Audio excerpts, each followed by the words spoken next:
Hey everybody, this just in. I'm trying to keep you posted on different rules and regulations and laws and changes.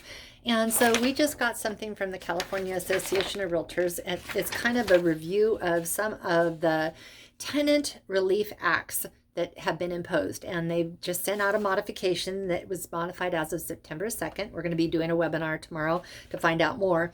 But I wanted to let you know that there are different rules and different requirements. If you happen to own rental property, then please make certain and reach out. We can provide this to you. If you happen to want some additional information, or if you want us to help you get this to your tenants, then we would be happy to do so as well.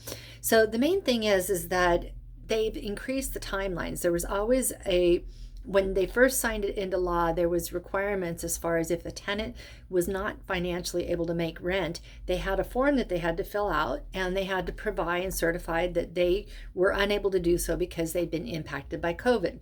Well, this has actually extended that, so it now goes from March 1st, 2020 through January 31st, 2021. What it has also done, though, is that it is also saying that there are certain things that a landlord and or an owner cannot do as far as trying to collect that money. The main thing is that they can't really collect all of it until after January 31st, 2021, as far as legally going after it. One of the things that they have talked about is there's also additional forms that need to be provided to the tenants. There's also, if the tenants haven't paid, they no longer will allow the 3-day pay or rent or quit notice. That's no longer allowed right now. And then they also are modifying some forms for us so that way it extends that time frame from the March 1st through the end of January of 2021. The other thing they're talking about doing is that if a tenant actually doesn't pay the rent, then they still are required to pay the rent. It's just that they are being delayed. So sometimes, and I'm finding that a lot of tenants are still paying their rent because it makes sense to do it. Nobody likes to have a big bill.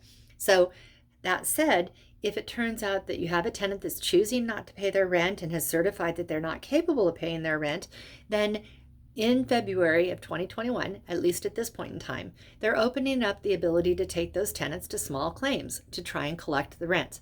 And even if the rents actually exceed what a small claims court normally would be, they're allowing it to still go through small claims. I think they're trying to do this so that it keeps everybody out of the big court systems. So there's just a lot going on, everybody. And again, I think the main thing to understand is that communication is key. If you are a tenant and you're in a position to where you're having some challenges, talk to your owners and your landlords. If you're a landlord, make certain that you provide the proper notifications and notices to your tenants so that way you've complied. And by doing that, then you can be in a position to where you can continue keeping everybody informed. And then the other thing too is that they have also shifted slightly on some of the ways that you can evict a tenant or ask for a tenant to leave. So 3 ways that you could potentially do it is if you are going to be relocating the tenant, relocating a family member into the property. If you're intending to sell the property, that also can work. And or if you have to do major work to the property that is important and would disrupt the tenant's rights to having a health and safe environment.